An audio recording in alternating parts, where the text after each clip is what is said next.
Hello and welcome back, you amateur lepidopterists. I'm your host D, also known as MTF Doom, and today we're going to be talking about deck building in Marvel Snap versus deck building in Magic the Gathering. I hope you enjoy.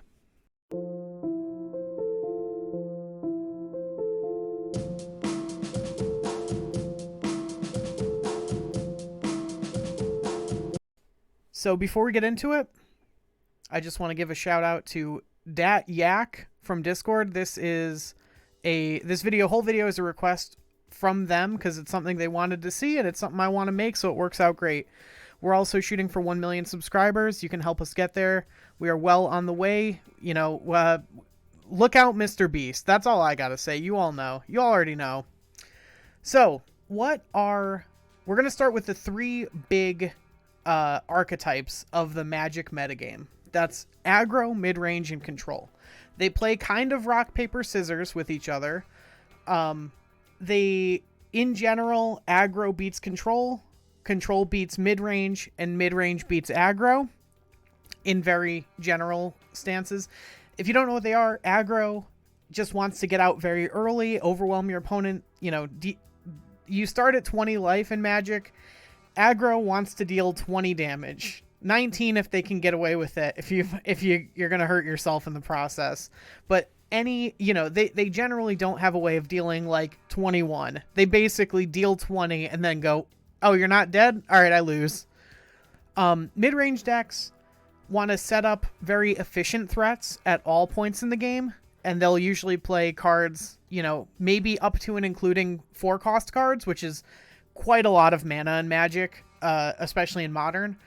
And just are like trying to play cards that have more stats than you might expect on any given turn, and so therefore can take advantage of the aggro players by just like playing cards that their threats can't get through, because in Magic cards fight each other, unlike in Marvel Snap, except for that one location.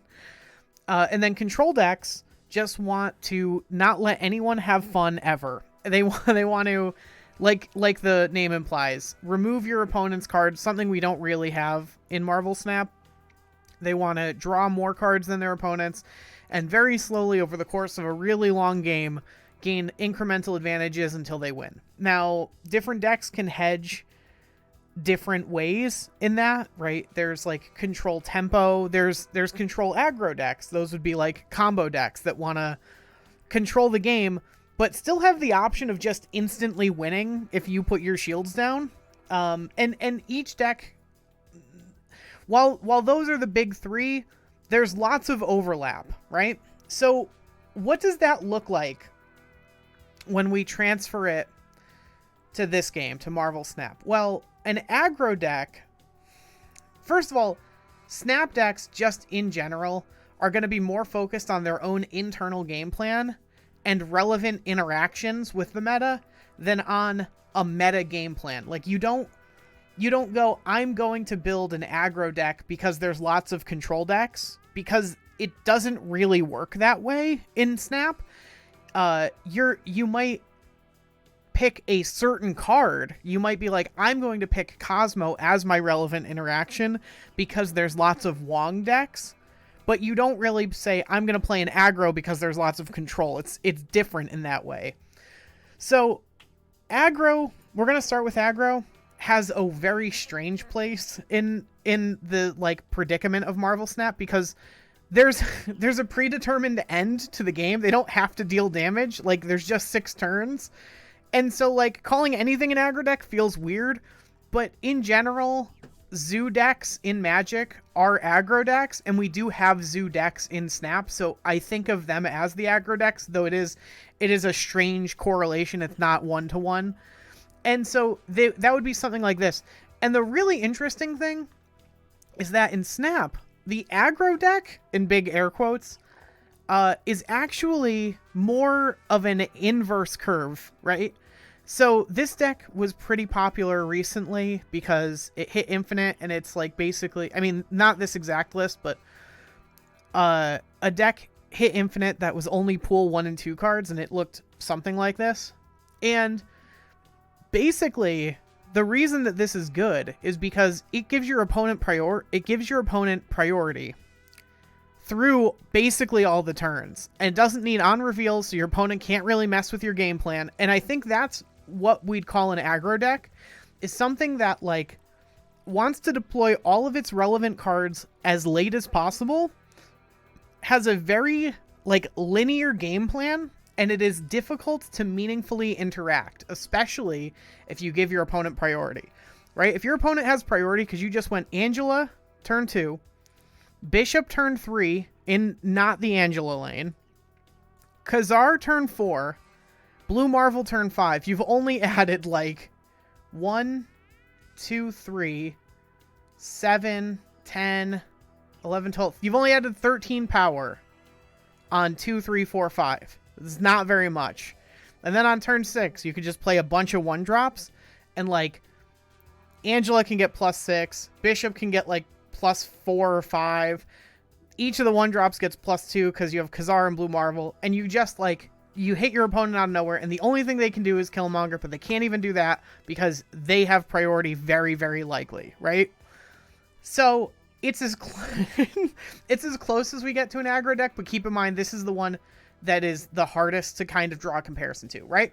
Then we've got mid-range, and the mid-range plan is just the, you know, the overstated minions for most of the game. That would be something like my personal favorite gender reveal. It can play some amount of reasonable interaction, right? For us, it's Shang, Enchantress, and Killmonger, as well as Scarlet Witch, which is a card you should be playing. Number 1 card you should be playing, by the way, Scarlet Witch.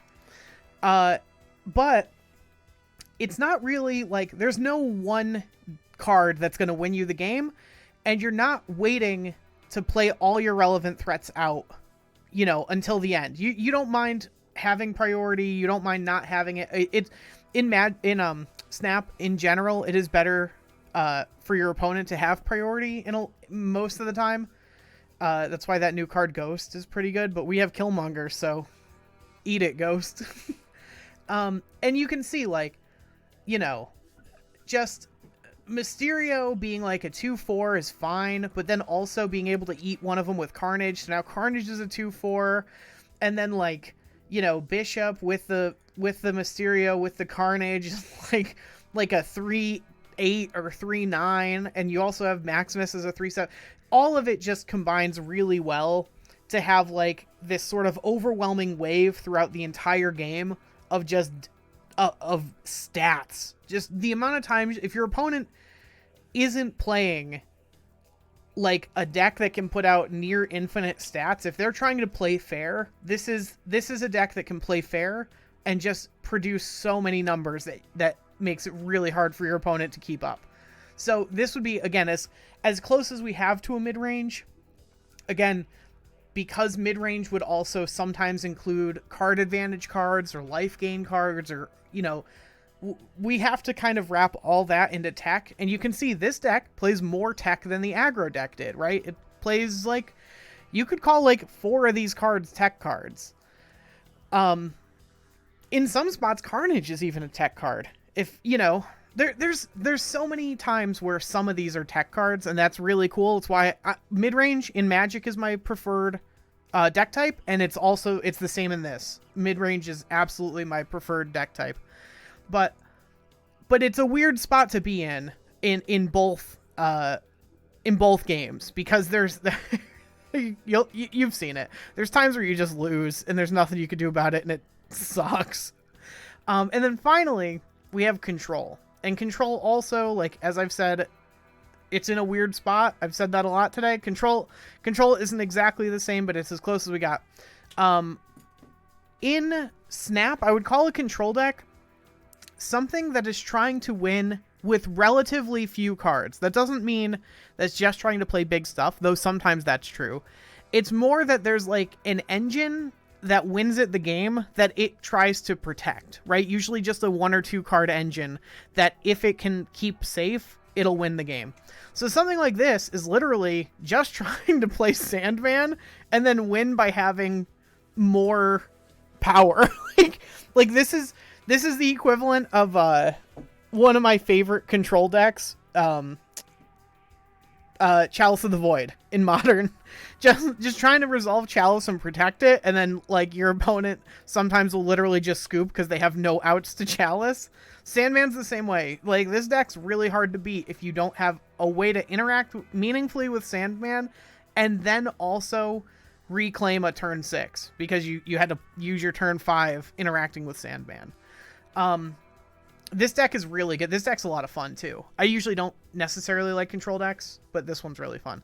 Another example would be something like the Shuri deck in general, because they're just trying to like lock out your interaction with like Armor or Cosmo, then Shuri, then play something big, then play Taskmaster. And if they can resolve that big thing in that Taskmaster, or Zola, right? Big thing into Zola, they've won with basically just 2 cards, right? Like, they only really needed the 2 cards, and everything else was just about stopping you from interacting with those cards.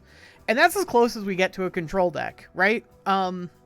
Those are like 2 sides of control. Again, weird spot, but we have the lockout control like this, and we have something like the Shuri deck, which I don't have the cards for, which is why I'm not showing it off. I don't have any of the cards for the Shuri deck.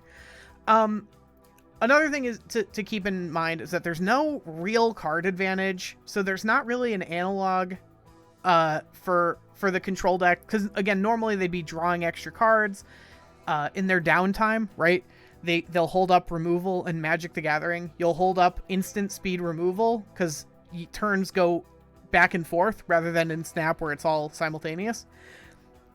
And you'll basically be like, either I need to destroy that creature, or if they don't play a creature that's relevant, I will use my turn to like draw a card, right? And get like a little bit of advantage on my opponent. So that's something that we just don't have in this game. The other thing that we have in this game, this is an interesting one, that we don't have in Magic in any meaningful way, are the Roulette decks, right? The Jubilee, Lockjaw style decks that are just trying to like, I mean, even Dracula, really, right?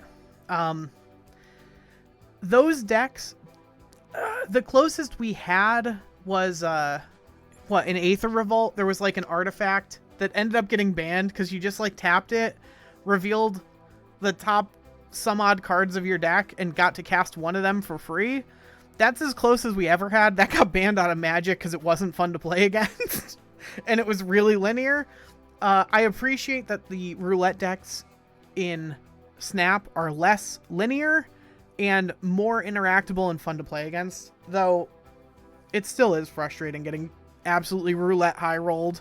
You know, your opponent just like playing a Jubilee, pulling a Magneto, ruining your game plan, deploying 13 power on turn 4. It can be really backbreaking.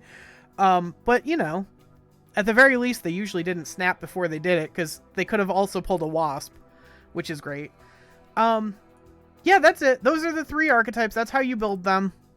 That's how they differ from Magic the Gathering, importantly. Again, if you're here as an ex-Magic player or current Magic player just thinking about Marvel Snap, this is how you should think about your deck building going forward. It is really, really hard to break the Magic habits. I talked about it in a different video, but like the habit of just being like, look, this card draws me a card. How could it be bad? But it really isn't very good.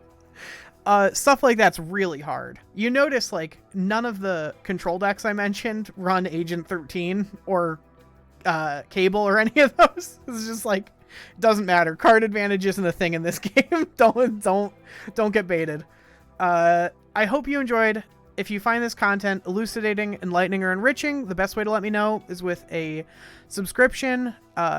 A comment is even better. Joining the Discord is even maybe the best. It's the best way to get in touch with me and get your video idea made. Like, again, this wouldn't happen if someone hadn't reached out and been like, hey, I would love to see this video get made.